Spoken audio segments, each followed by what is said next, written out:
Dhanik Bharat Educational Institutions, Inter, IIT, JEE, NEET, admission opened. నమస్కారం గురుగారు. నమస్కారం మా దాక్షాయిని. గురుగారు, మనము ఒక ఇంటికి వెళ్తే దేవుని రూమ్ అనేది ఉంటుంది. అందులో అసలు చాలా ఫొటోస్ అయితే పెడతా ఉంటారు. అసలు అన్నన్ని ఫొటోస్ పెట్టుకోవచ్చా గురుగారు ఒక దేవుని రూమ్లో? కొంతమంది ఒకటే పెట్టుకోవాలి, ఇన్నిగానం పెట్టుకోకూడదు, ఇష్టదైవం కులదైవం ఉంటే చాలు అని అంటారు. కొంతమంది ప్రతి దేవుడు ఎక్కడికి వెళ్ళినా కూడా అక్కడ గుర్తుగా ఒక్కొక్క ఫోటో అన్ని కూడా తెచ్చుకొని పెట్టుకుంటారు. ఏది కరెక్ట్ ఇంతకి? దేవుడు రూమే, దేవుడు పూజ గదే. ఎవరైనా సరే నువ్వు 5 బెడ్రూమ్ 4 బెడ్రూమ్ తీసుకుంటారు, విల్లాస్ తీసుకుంటారు, వాళ్ళ ఇళ్ళకి వెళ్ళి చూడు. వాళ్ళకొక రూము, వాళ్ళ పిల్లలకు ఒక రూము, గెస్ట్ రూము అన్నీ ఏర్పాటు చేస్తారు. కానీ పూజకి దేవుడికి ఏం రూమ్ ఉండదమ్మా, చిన్న ప్లేస్ ఇచ్చి చిన్న మందిరం పెడతారు అంతే. కాబట్టి దేవుడికి రూమ్ ఇచ్చేసి అంత బ్రాడ్ మైండ్ జనాలు ఏం లేరు. Next first point. సెకండ్, అసలు వీళ్ళందరికీ ఇల్లు కొనడానికి కెపాసిటీ ఇచ్చింది దేవుడే వీళ్ళకి ఇల్లులు కొనుక్కోమని ఇస్తే వీళ్ళకి ఒక రూము, వీళ్ళందరికీ ఒక్కొక్క రూములు ఇచ్చి దేవుడికి చిన్న ప్లేస్, అది కూడా కిచెన్ పక్కన ఎక్కడో వాష్ బేసిన్ దగ్గర మధ్యలో పెడతారు. అది పెట్టింది కాకుండా అసలే తక్కువ ప్లేస్ పెడతారు, దాంట్లో 100 ఫోటోలు పెడతారు. దేవుడు అనేవాడు ఏమిటి అంటే సర్వవ్యాపకుడు, ఆల్ పెర్వేడింగ్, అన్ని చోట్ల ఉంటాడు, సర్వశక్తిమంతుడు. ఆయనకి అడ్డు లేదు. ఈ పని నాకు అవ్వదు సార్ అని అన్నామనుకో, మనకు అవ్వదు. చిన్న హోల్లో నుంచి ఏనుగును కూడా దూర్పేస్తాడు ఆయన. That is his capacity. Omniscient, omnipotent, omnipresent. ఆయన తప్ప వేరే వాళ్ళకి ఎవ్వరికి కూడా ఆయన ఒక్కడే అంత శక్తి వేరే వాళ్ళకి ఉండదు. He is second to himself. అతనే సాటి, వేరే వాళ్ళు పోలిక కూడా ఉండదు. ఇది చెప్పాలి మన ప్రవచనకారులు, స్వామీజీలు. ఇలా చెప్పరు. దేవుడు, అయ్యప్ప స్వామి, కృష్ణుడు, రాముడు ఇలా చెప్పడం వల్ల ఒక్కొక్క దేవుడు ఒక్కొక్కటి వచ్చేసి, ఏ ఊర్లో నువ్వు వెళితే తీర్థయాత్రలకు వెళ్ళినప్పుడు ఒక్కొక్క ఫోటో కొనుక్కొని వచ్చి ఒక్కొక్కటి పెడుతున్నాం. పెడితే తప్పు లేదు, కానీ రూమ్ అంతా నిండిపోద్ది కదా ఆ ప్లేస్ అంతా. ఇకపోతే నువ్వు అడిగిన ప్లేస్లో ఏమన్నావు, శుభ్రం ఏ రోజున చేయాలండి అన్నావు. మనం స్నానం ఏమిటి 15 డేస్కి ఒకసారి చేసినా అడిగేవాడు ఎవడు లేడు. డైలీ ఎందుకు చేస్తాం? డైలీ 2 times 3 times ఎందుకు చేస్తున్నాం? నీట్నెస్ కోసం. పటాలు కూడా రోజు కూడా తొడవాలి, ప్రతిరోజు కూడా తొడాల్సిందే. ఏమండి మాకు అసలు ఫుల్ బిజీ అండి, మేము సాఫ్ట్వేర్ ఇంజనీర్స్, మేము వెళ్ళిపోవాలండి, మాకు డ్యూటీలు టైం అండి అంటే అన్ని ఫోటోలు ఎందుకు పెట్టావు? మరి ఒకటే పెట్టుకో. కాబట్టి మాకు కుదరదండి ప్రతిరోజును చేయడం అంటే, వారానికి ఒకసారి ఆదివారం అన్నామని గెస్ట్లు వస్తున్నారండి, మేము గెస్ట్ల ఇంట్లోకి వెళ్ళాలండి, గెస్ట్లు మెయిన్ అనమాట ఇప్పుడు. మరి అలాంటప్పుడు అవ్వదు కదా. కాబట్టి బుధవారం నాడు చేసుకోవచ్చు అందరూ కూడా. తిథి ఆ రోజు అష్టమి తిథి, నవమి తిథి ఉందనుకోండి, ఫోటోలు మార్చకూడదని సెంటిమెంట్స్ ఉన్నాయనుకో, అప్పుడు మనం ఆ తిథితో సంబంధం లేదు. వారము ఏమండి, ఈరోజు శుక్రవారం అండి, ఈరోజు మంగళవారం అండి, కదల్చకూడదండి ఫోటోలు. ఎక్కిచ్చేసారు, ఇండ్యూస్ చేశారు మూఢనమ్మకాలు. నువ్వు నేను తీర్చేద్దాం, మూఢనమ్మకాల నుంచి పోగొట్టేద్దాం జనం అంటే అప్పుడు ఏం అవ్వదు. ఇంకో మనం ఇలా 20 years చెప్పగా కొంత మారుతారు చదువుకున్న వాళ్ళు. అది కూడా 1%. Because India is a sentimental country అని చెప్పాడు అందరూ ఋషులంతా. మనకి మూఢనమ్మకాలతోనే మన జీవనం అంతమైపోతాం మనం.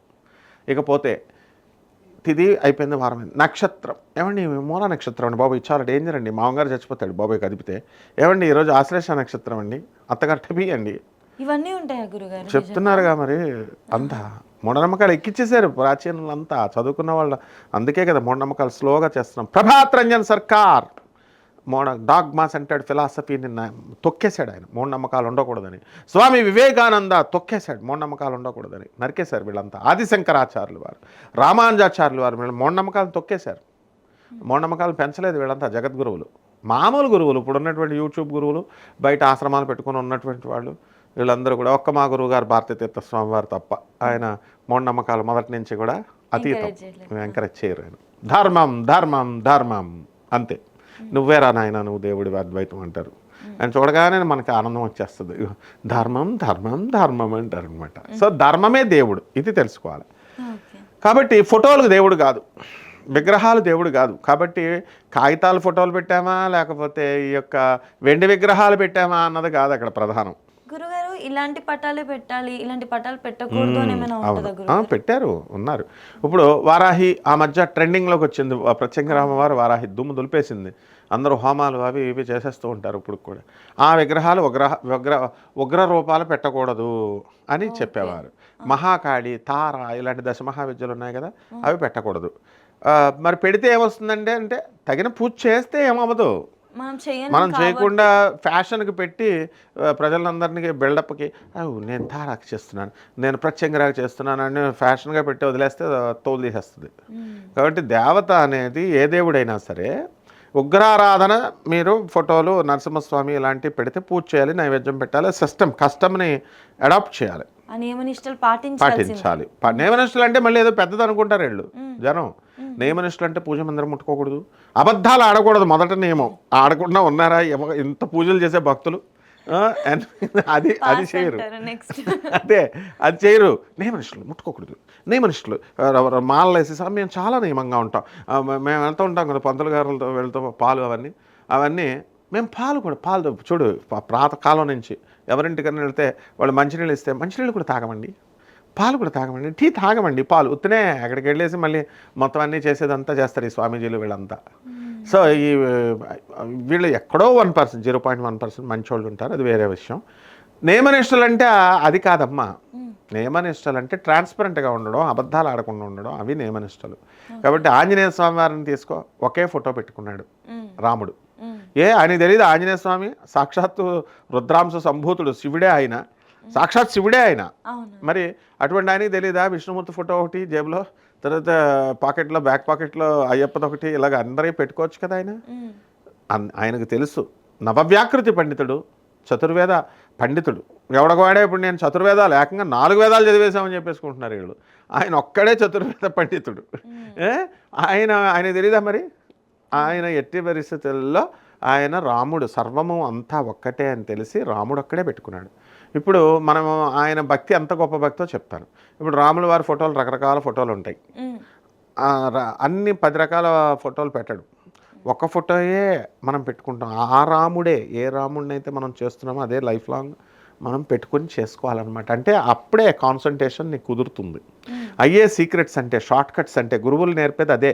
గురువులు కావాలండి, గురుపదేశం కావాలంటే ఇప్పుడు చిన్న వాళ్ళు, పిచ్చి వాళ్ళు, చదువులేని వాళ్ళు, డిగ్రీ ఫెయిల్ అయిపోయిన వాళ్ళు అందరూ గురువుల కింద వచ్చేసరికి 10th క్లాస్ ఫెయిల్ అయిన వాళ్ళు ఎవడిష్టం వచ్చినట్టు వాళ్ళు చెప్పేస్తున్నారు. ఎప్పుడు చాగంటి గారు, గరికపాటి గారు ఇలాంటి పెద్దవాళ్ళు అలా చెప్పరు కదా. పండితులు ఒక స్టాండర్డ్స్ మెయింటైన్ చేస్తారు. ఆ విధంగా ఆంజనేయ స్వామి స్టాండర్డ్స్ మెయింటైన్ చేస్తూ ఒకటే ఫోటో రాముడు. అంటే ఇక్కడ మనం క్లారిటీ ఇస్తున్నాను. ఎవరి అయినా సరే వినాయకుడికి ఒక ఫోటో పెడతాం మనం. ముందు వినాయకుడు ఉండాలండి, ప్రతి పూజకి వినాయకుడు. ఆ తర్వాత కులదైవం ఉండాలండి, తర్వాత ఇష్టదైవం ఉండాలండి. తప్పేముంది, 3 అయిపోయినాయి. ఇవన్నీ 3 ఒకటే కాబట్టి ఒక్క ఫోటో ఉంటే సరిపోతుంది. ఎప్పటికప్పుడు మనము అది సాంప్రదాయం కాబట్టి ఓం గణేశాయ నమః అని మనసులో అనుకుంటే సరిపోతుంది. ప్రతిదానికి ఫోటో అక్కర్లేదు. కాబట్టి ఈ యొక్క విధానంలో ఎక్కువ విగ్రహాలు పెట్టుకొని నేను కూడా పెట్టుకున్నాను చాలా. ఇప్పుడు నీతులు చెప్తున్నాను నేను.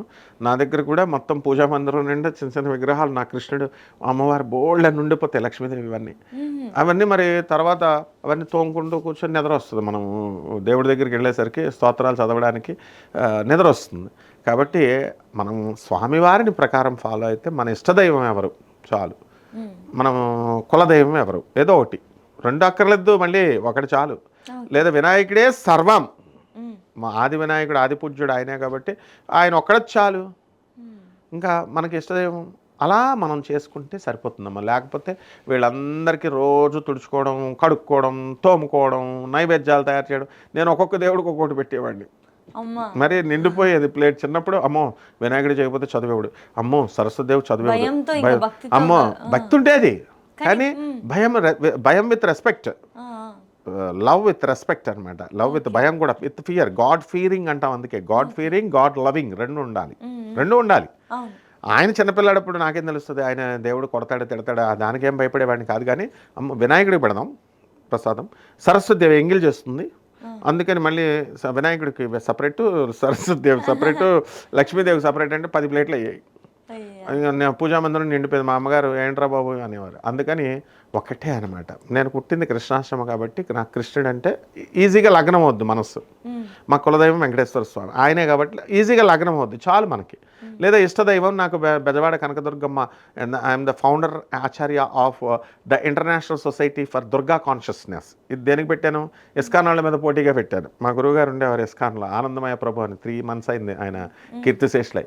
వాళ్ళు కృష్ణుడి గురించి ఫారెన్లో చెప్తుంటే మా అమ్మవారు మా దుర్గమ్మ గురించి ఫారెన్లో నేను చెప్తానని చెప్పి చిన్నప్పుడు the international society for Durga consciousness అని పెడితే మా గురుగారు ఏమనేవారు, అంత మంచి గురువులు ఉండేవారు అప్పుడు, ఆనందమయ ప్రభు వీళ్ళంతా ఏమనేవారు, hey this is the copy idea of ISKCON అనేవారు. అందుకని మనం దుర్గ కోసం అమ్మవారంటే ఇష్టం నాకు.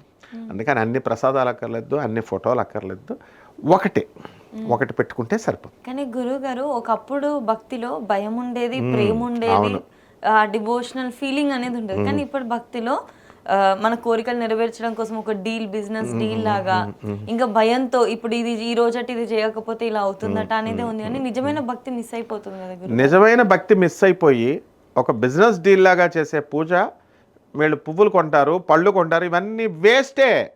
దేవుడు రిసీవ్ చేసుకోడు. దేవుడు దేశం ముదురు, మనకంటే ముదురు. మనల్ని పుట్టించిన వాడు మనకంటే ముదురు కదా. నువ్వు లవ్ ఇస్తేనే కదా నీకు ఆయన లవ్ రెసిప్రొకేట్ చేస్తాడు. God is love. Lord Krishna, goddess Radharani అంటే లవ్, ప్రేమదేవతలు వాళ్ళు. వాళ్ళకి తెలీదా పిచ్చి వేషాలు మనం వేస్తున్నాం, మనం పిచ్చి వేషాలు అన్నీ తెలుసు. అరే వీడు భయపడి నటిస్తూ తెస్తున్నాడు పువ్వులు నాకు, అరే నటిస్తూ తెస్తున్నాడు వీడు అంటే ఆ ఫోటోలో ఉండి చూడ్డు. కృష్ణ అంటే అణువులో ఉంటాడు, రాధాదేవి అంటే అణువులో ఉంటుంది. ఒక మనిషి రూపం, రాధా రూపం, అసలైన రాధాదేవి రూపాన్ని ఎవడో చూడలేడు ప్రపంచంలో. రాధాతత్వము కృష్ణుడికే తెలియదు, రాధతత్వము కృష్ణుడికే తెలియదు. And he is very much dependent on goddess Radharani. అటువంటి తత్వాన్ని ఎంత ఈజీగా నాకు కనబడిపోయింది. నాకు అమ్మవారు మనకి ఎదుర్కొండగా ఉండి ఇచ్చేస్తుంది, అమ్మవారు చూసేస్తుంది అంటే ఏదో మనిషిలాగా ఎదుర్కొండగా ఇప్పుడు నువ్వు నాకు నా దగ్గర ఉన్నట్టు అమ్మవారు అంతా చూసేస్తుందంటే అమ్మవారు అణువులో ఉండి చూస్తుంది, అది అక్కడ అర్థం. కాబట్టి వీళ్ళందరూ ఏం చేసుకోవాలంటే చక్కగా మనకి గాడ్ ఫియరింగ్తో చేసి, భయభక్తులతో చేసి వీళ్ళు చేస్తున్నారు. అంత అవసరం లేదు, అంత నటించాల్సిన అవసరం లేదు. నీ తల్లి దగ్గరికి వెళ్ళి అమ్మ నువ్వంటే నాకు చాలా ప్రేమమ్మ, అమ్మ మా ఆవిడ ఏమంటలేదు, అమ్మ నువ్వు చాలా మా తల్లి అని ఆమె చెప్తుంటే నువ్వు నోరు ఎత్తి ఆమెను పొగిడే లోపల కనిపెట్టేస్తుంది ఆమె. నువ్వేం చెప్పబోతున్నావో కనిపెట్టేస్తుంది తల్లి. కానీ పాపము ఆమె ఏం చేస్తుందంటే ఓల్డ్ అయిపోయింది కాబట్టి పాపం పిల్లాడు ఇలా నటిస్తున్నాడు నా ముందు అని జాలిపడుతూ వరే మీ ఆవిడతో గొడవ పెట్టుకోకరా అని చెప్పుద్ది. ప్రతి పిల్లాడు చేసేటటువంటి పిచ్చి వేషాలు ప్రతి తండ్రికి, ప్రతి తల్లికి, టీచర్కి కూడా తెలిసిపోద్ది. మనల్ని చిన్నప్పటి నుంచి డేస్ బేబీ అప్పటి నుంచి చూసాడు టీచర్. ఇప్పుడు నన్ను ఒకసారి మాకు పుల్లయ్య మాస్టర్ అని ఉండేవారు రైల్వే మిక్స్డ్ హై స్కూల్ రాజమండ్రిలో. అప్పుడు ఒకసారి స్పీచ్ ఇచ్చేటప్పుడు అరే నువ్వు బీపీ వస్తేరా నీకు వస్తుందిరా ఇంగ్లీష్ ఫ్లో సూపర్ వస్తుందిరా అన్నాడు. అంటే ఏంటి నేను ఇలాగ చెప్పేశాడు, నాకు నిజంగానే బీపీ వస్తే నేను తెలుగులో మాట్లాడినా అనమాట. మనకు బీపీ లేదు అంటే కోపం వచ్చాడు. అరే టీచర్ ఎలా చెప్పారు సార్ అన్న అంటే అరే నిన్ను ఇంగ్లీష్ నేర్పినోడు నేను రా నీకు స్టూపిడ్ ఫెలో అన్నారు. అందుకని మనకి టీచర్స్ వాళ్ళే మన గురువులు, వాళ్ళు కనిపెడతారు. కాబట్టి ఈ గాడ్ ఫీరింగ్ వాళ్ళందరికీ మనం విజ్ఞప్తి చేద్దాం, భయపడి మాత్రం మీరు దేవుళ్ళకి దండం పెట్టాల్సిన అవసరం లేదు. నటించొద్దమ్మా, దేవుళ్ళ దగ్గర నటించొద్దు, చక్కగా భయపడొద్దు. అసలు దేవుళ్ళు మిమ్మల్ని ఏం చేయరు, మీరు ఇచ్చే బోడి ప్రసాదం వాళ్ళకి అవసరం లేదు.